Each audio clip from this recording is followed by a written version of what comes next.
Welcome, ladies and gentlemen, to your first video of AP Statistics. We are starting with Chapter 4. All of our resources are geared towards using the Practice of Statistics, the updated 6th edition. And as you can see at the start of your video notes packet, you have the topics and sections right here, so you can reference the section. You know which topic within the section we're working on. Your learning objectives are right here in the middle. I would highly recommend that you read them before each of the videos.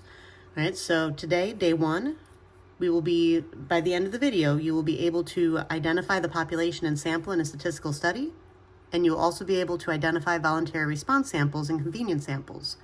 Also, you'll be able to explain how these sampling methods can lead to bias.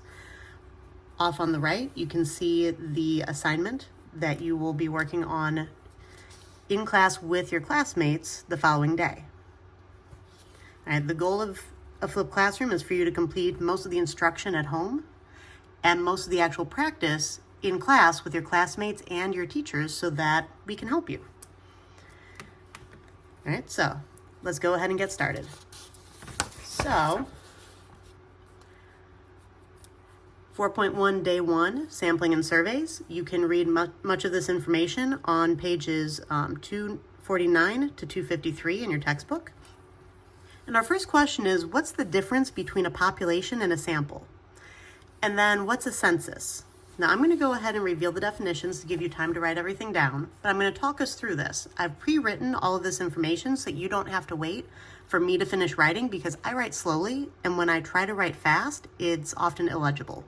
So I'm erring on the side of you actually being able to read my writing so that I can talk through the information with you, because that's the important part of a video as opposed to reading the book. Right? So the first definition, population. The population in a statistical study is the entire group of individuals we want information about. Now it's the entire group. Who do you actually want to know about? Right? Is it citizens in a state? Is it people at a high school? Who do you actually want to know information about? And then the sample is actually a subset, so a smaller group of individuals in the population from which we actually collect the data. Now this point right here, from which we actually collect data, right? That is the key to defining the sample. Now you could be looking at a subset of individuals in the population, but if we didn't actually collect data from them, they are not part of the sample, right? The sample is the subsection of the population from which we actually collected data, right? Very important point here. And then our final definition, a census. If we don't gather data from the sample, instead, if we gather data about a population, then we're taking a census. A census collects data from every individual in the population, right? And we have a graphic down here to kind of illustrate what's going on. All right, so you have the entire population. The sample comes from the population. We collect data from hopefully a representative sample. And then we use that sample to help us make inference about the population, basically to make an educated conclusion based on the data that we gathered. It's why we need to make sure that our sample remains representative. Okay, so let's take a look at this next part. Now there are a couple things in your textbook that are going to help you if you need additional information. So if you take a look in the top right-hand corner of the example on page 249, this question asks, what's the icon in the top right-hand corner? The icon is this symbol right here, and it's a play button. And this play button means that there's a video available showing this example on the textbook's website. So anytime you need to see an additional example or you need to review it from another perspective, go to these videos and actually review them. Right? These are AP Stats teachers actually walking you through these examples. And finally, at the bottom of the page, we have an example where we're identifying populations and samples. So identify the population and sample in each of the following settings. Now, keep in mind, make sure you identify the main topic of what you're being asked to do. We need to identify, so I just want to state what the population is. So what is the group of individuals I want information about? And then the sample, where did I actually get information from? What subset of individuals did I actually get that information from? So I need 2 pieces of information, and they need to be clearly labeled because these are vocabulary terms in our course. If you don't clearly label them, then I don't know that you know which one is which. So tell me population and then give me an answer. tell me sample, and then give me an answer. So let's take a look at this first one. The student government at a high school surveys 100 of the students at the school to get their opinions about a change to the bell schedule. Now, the entire group that they want information about are just students at the high school. But who did they actually get their information from? The 100 that they surveyed. So your population is all students at the high school. Your sample are the 100 students surveyed. All right, see how this works? Let's try another one. The quality control manager at a bottling company selects a sample of 10 cans from the production line every hour to see if the volume of the soda is within acceptable limits. So let's see. They're running their production line, and at the end of every hour, they're going to take a sample. So I would say the population is probably the cans that are produced on the production line every hour, and then the sample are the 10 cans they actually are measuring the volume in. All right, so population, cans produced on the production line each hour, and then sample, the 10 cans selected each hour. Bring this up here, give you a moment to write this down. Don't forget, since this is a video, you can pause at any time. Also, if any of you are wondering why my hands look all torn up, I currently have a 4-month-old kitten at home who is really enjoying using me as a chew toy. So don't be alarmed if you see all the cuts and scrapes on my hands. It's an interesting time right now. But he's absolutely adorable, so I'm putting up with it. All right, let's go on to the next. All right, so, and I am covering these up a little bit so that you can focus on what I'm saying, not just what you need to write. And again, these are pre-written so that I can go through this much more quickly than I would if I were writing these as we go along. So don't forget to use that pausing option. All right, so the idea of a sample survey, all right, so choosing a representative sample from a large varied population is not all that easy. All right, so what are the 3 steps in planning a sample survey? Well, step 1, decide what population you want to describe. Who do you want the information to be about? Who do you want to describe? And state that. Next, decide what you want to measure. Like, what do you actually want to know about the population? If it's students at the high school, do you want to know what their height is? Do you want to know what their GPA is? Do you want to know how much homework they do on a typical night? Like, what do you actually want to measure? What do you want to know? And then decide how you're going to choose a sample from the population. All right, so these are the steps in planning a sample survey. So if you're planning on surveying a sample of students, decide, or just a sample of any group, decide what the population is, decide what you want to measure, and then figure out how to actually choose a sample from that population. Right, now, how to sample badly. I'm going to move this down here a little bit. And the first question that we're going to ask is, what's a convenience sample? Now keep in mind, we're in the how to sample badly section. So what is a convenience sample, and is this a good method for obtaining a sample? Now our definition, convenience sampling selects individuals from the population who are easy to reach. Think about that. Individuals from the population who are easy to reach. Just because people are easy to reach doesn't mean that they're going to have an opinion that's representative of the rest of the population. All right, so is this a good method for obtaining the sample? No. Convenience sampling often produces unrepresentative data, and here's an example. All right, so going to the school library and asking the first 30 students we see about the amount of time they spend on their homework, frankly, if students are booking it to the library right after school, they're probably a little bit more studious than the general student population, so you're likely to see an inflated amount of time spent on homework. Either that, or they are very efficient.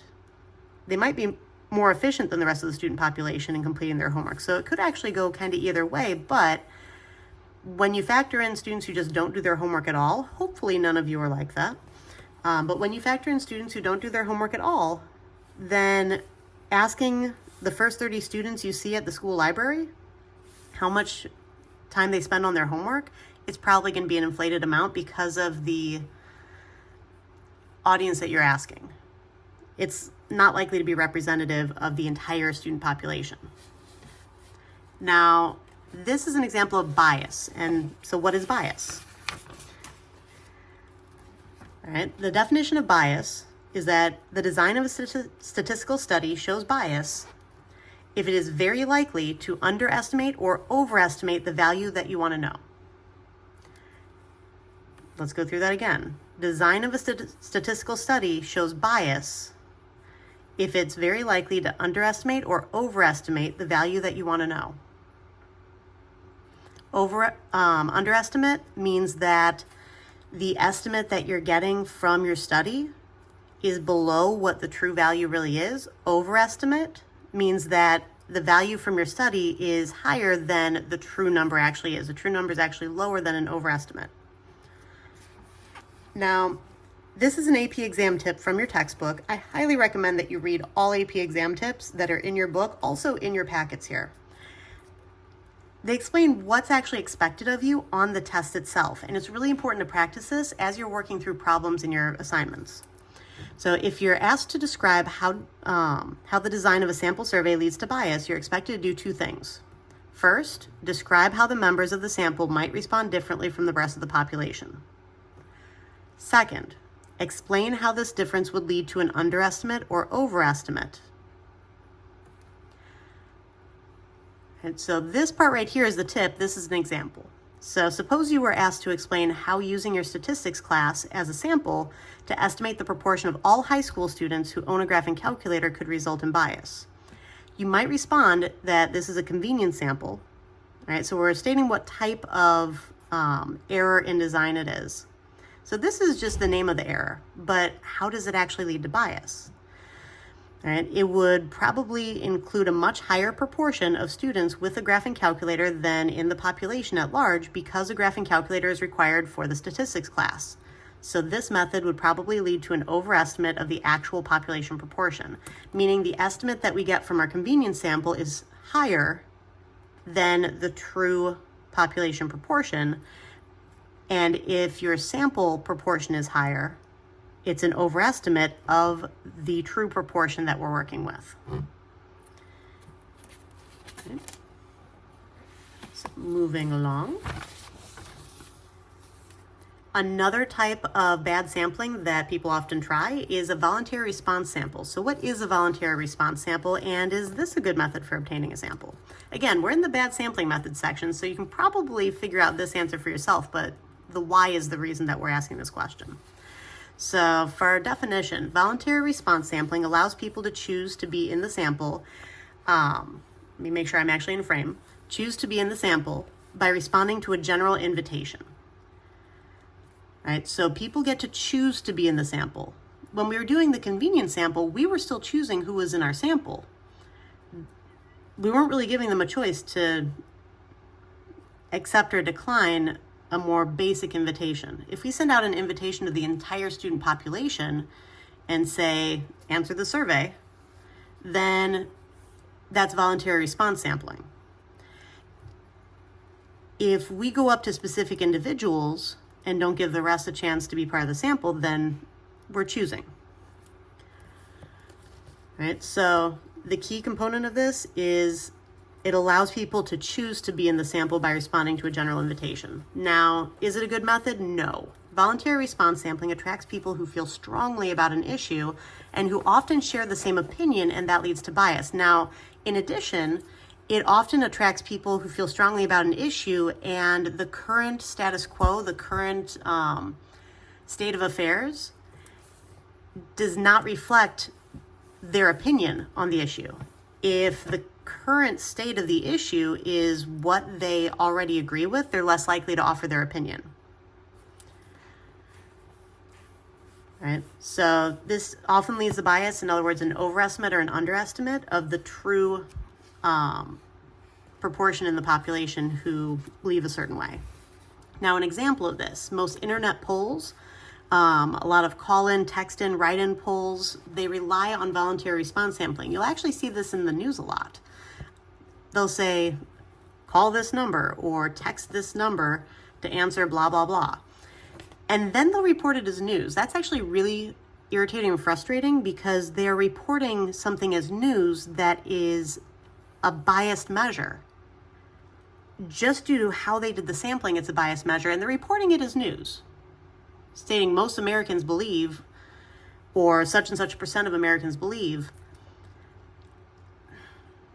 It's extremely frustrating because journalists have a responsibility to fact check their work and to use legitimate evidence. So by including voluntary response sampling as part of their evidence in their stories, it's completely unethical. So if any of you are planning on going into journalism in the future, please keep this in mind, and let's change that shift in culture that happened several years ago. All right, now for the check your understanding problems, I'm gonna go ahead and reveal this because there's a lot of writing here. All right, now I did switch A and B. This is the check your understanding from page 253 in your textbook. However, I did switch A and B's order. No idea why I did that at this point, but I noticed that it was switched when I was going to write up the notes. All right, so for each of the following situations, identify the sampling method used, then explain how bias in each sampling method could affect the results. So for this first one, the ABC program Nightline once asked if the United Nations should continue to have its headquarters in the United States. Viewers were invited to call one telephone number to respond yes, another to respond no. There was a charge for calling either number. This part does keep it fair. More than 186,000 callers responded, and 67% said no. Now, they were asking their viewers and giving them a general invitation to call one phone number or the other. All right. Allows people to choose to be in the sample by responding to a general invitation. That's textbook definition of voluntary response sampling. So this is a voluntary response sample. Now, keep in mind the AP tip that we were looking at. We not only need to, in this case, identify the sampling method used, we also need to explain how bias in each sampling method could affect the results and why it's an issue. So those who are happy that the UN has its headquarters in the US already have what they want. So they're less likely to respond, right? People are less likely to call into the yes number, especially since they're going to get charged for their answer, since the headquarters are already in the US. They have what they want. There's no reason for them to chime in. However, the people who are really unhappy about the UN headquarters being in the US, all right, they're more likely to actually call in because they can potentially be heard. All right, so this means that the proportion who answered no in the sample is likely higher than the true proportion in the US who would answer no. Because the people who would answer yes didn't necessarily speak up. The people who would answer no, a much higher proportion of them likely spoke up because they're trying to change something that currently exists, as opposed to people who are happy to just stick with what currently exists. All right, that's why this sample is likely higher than the true proportion. Now in letter B, a farmer brings a juice company several crates of oranges each week. A company inspector looks at 10 oranges from the top of each crate before deciding whether to buy all the oranges. Now, he's looking where it's convenient to look. And the oranges can't volunteer themselves. This is definitely not voluntary response sample. He's just picking up 10 from the top. It's convenient to pick up 10 from the top. That's why this is a convenience sample. All right. Don't forget the definition of convenience sampling. All right, selects individuals from the population who are easy to reach. Oranges at the top are easier to reach than oranges at the bottom. All right, now what's the problem with just picking 10 off the top? Well, this could lead him to overestimating the quality if the farmer puts the best oranges on top, or if the oranges at the bottom of the crate are damaged from the weight on top of them. All right, so if the farmer puts the best oranges on top, that would overestimate the quality. If the oranges being stacked up the way that they are damages the oranges at the bottom, then the ones at the bottom are still of a lower quality than the ones on top, even if the farmer didn't put the best ones on top. All right, so the ones at the bottom could already be damaged. So overestimate because the quality of the oranges is likely higher in the sample that he took than in the entire crate. All right, your assignment is down here. We'll work on this tomorrow in class, and I will see you in class tomorrow.